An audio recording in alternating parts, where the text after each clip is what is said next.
Hey, it's Ron with Ron's Fuel Stop, and haven't talked to you for a couple days. Been busy and thinking about a word, and I probably should set this up a little bit. This is a YouTube video series. It's called Ron's Fuel Stop. It's coming from someone who is doing trucking as a profession, and it's out there for you if you are a trucker. But it's also out there for you if you're not a trucker, and if you just need a place to come and think about topics. I got quite a bit of time to think about stuff, and I love getting involved in thought process. And so anyway, today, the last couple days, where have I been? Chicago, northern Indiana, kind of southern Illinois, and then St. Louis.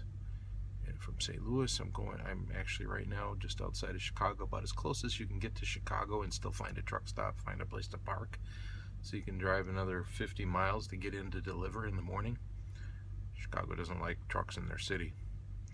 And then 5 a.m. unload for a couple hours, get another load, headed up to Menominee, Wisconsin, and I pray there'll be a load from Menominee to Green Bay, but I can't find one yet, so I'll probably just deadhead there.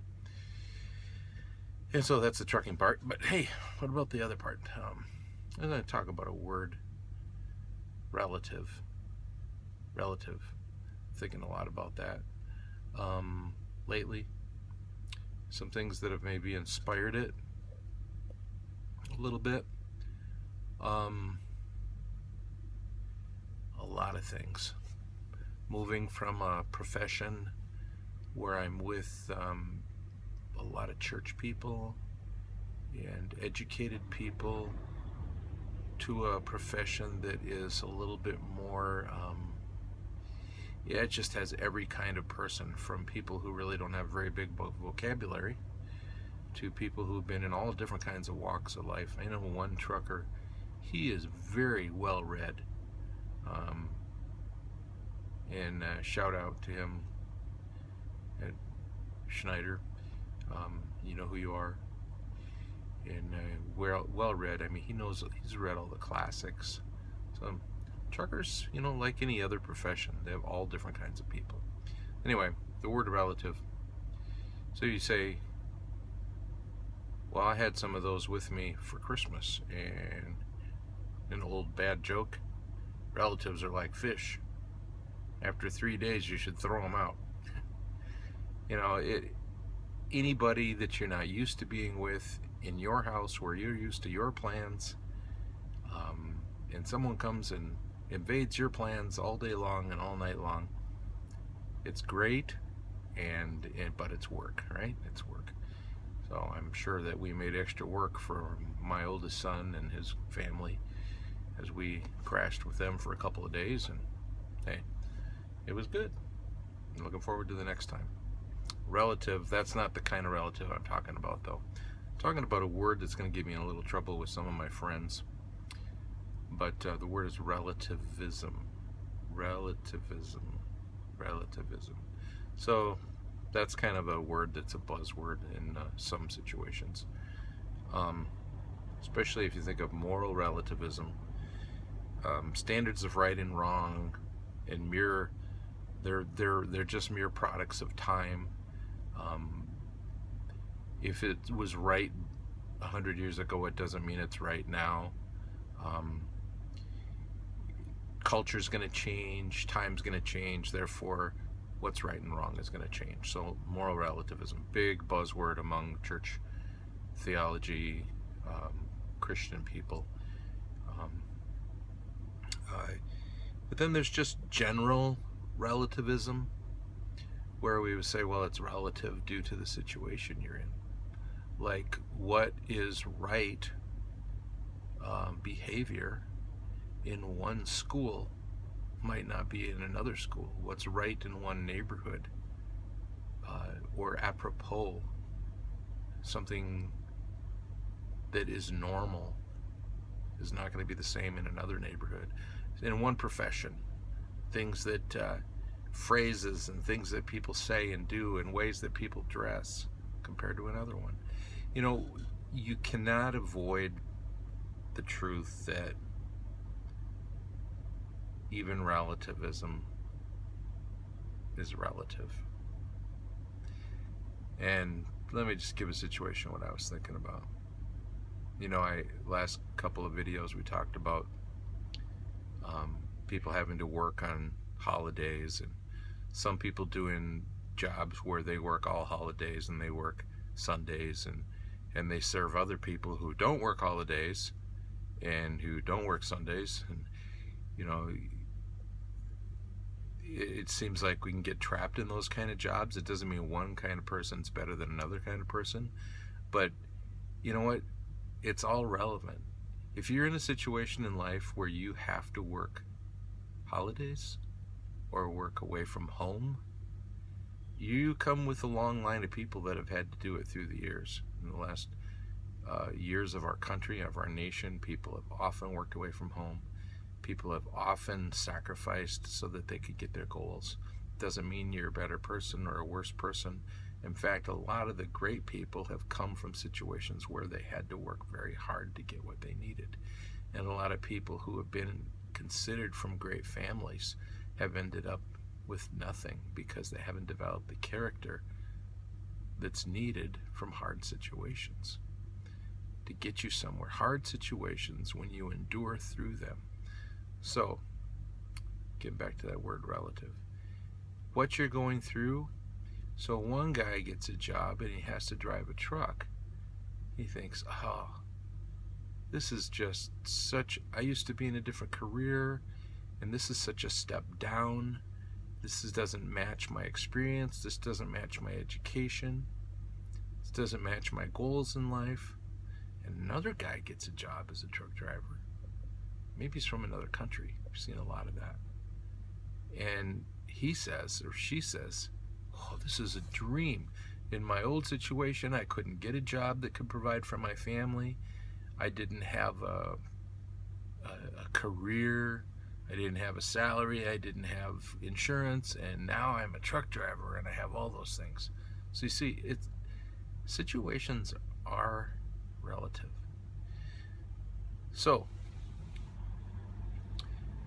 this is a deep subject to be pursued, and just going to kind of get it barely started right now. But you know, one definition from a dictionary says: the theory that value judgments as of truth, beauty, morality have no universal validity, but are valid only for the person that is interpreting it. Well, I don't know that I can go there, because I think there is truth that is timeless, but it's more general than what we've tended to make it. For example, those who've been from the Christian school of thought in America have felt it was okay to exclude certain people from certain neighborhoods, excludes people from certain cultures, exclude people with certain standards, when they've come by those standards simply out of that's what they were born into, and they've never known anything different. Very judgmental of us as Christians to put people who have never known anything different than what they know in a category that is a lower category than what you live in. You know, when you talk about justice, that's not God's justice. God's justice is that He's not willing that any should perish. So the categories that we need to be standing up for, rather than certain beliefs. Let's say the belief that a lot of people may have grown up with a generation ago, that you shouldn't work on Sundays. more important than that belief is probably that I'm able to share the love of God with somebody on any day of the week through any kind of action I can do. Let's say it involved moving them, and I was going to work to help move them because it's my only day off and their only day off. And now that belief that I shouldn't work on Sunday, see, probably I need to keep the Lord first, and in keeping God first, I'm actually working to help somebody, to show them God's love. It seems that it's so easy for religion to end up being the reason why people do what they want to do, rather than it representing something from God who was selfless and who laid down his life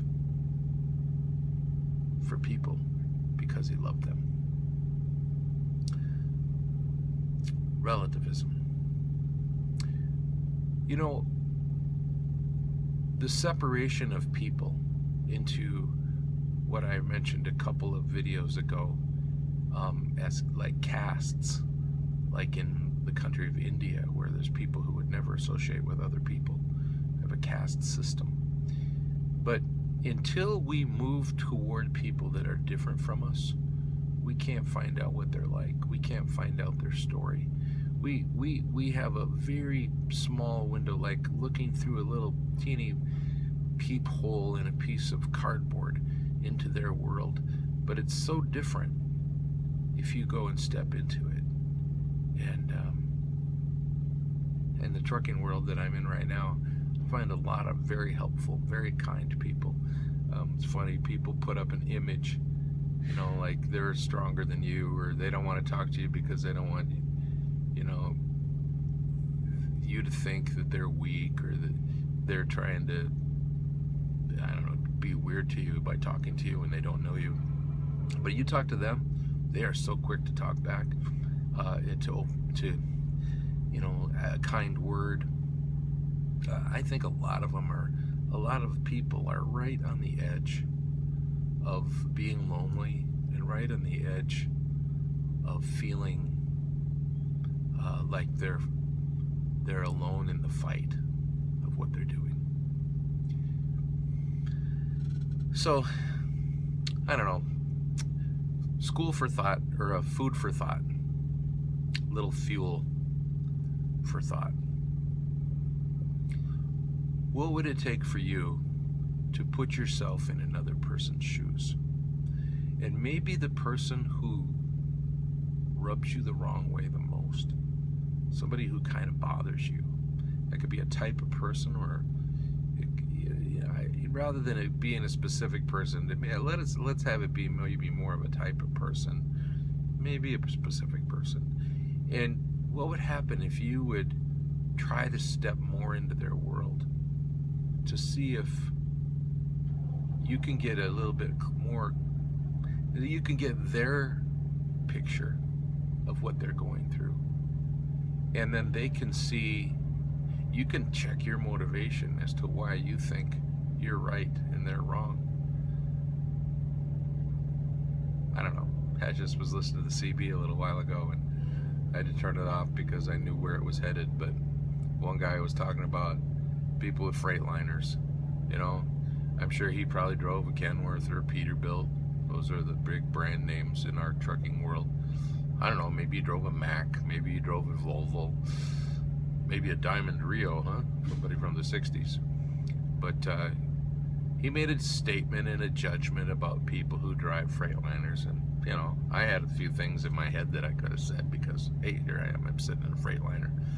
And I backed up into this spot tonight with one shot. So he's looking at somebody that can't back up into a spot, and that person's driving a Freightliner, and he just automatically says, well, people who drive Freightliners don't know how to drive trucks, with a few extra words in there. And I was thinking, you know, you make a judgment, you make a general statement, you don't know. It's relative. Best truck driver out there, he might drive a Freightliner. Probably a Coronado or a Condo, huh? But don't be so quick to judge people. and see if you can't step a little bit more close to them. Understand their world. Ron's Fuel Stop. Take care.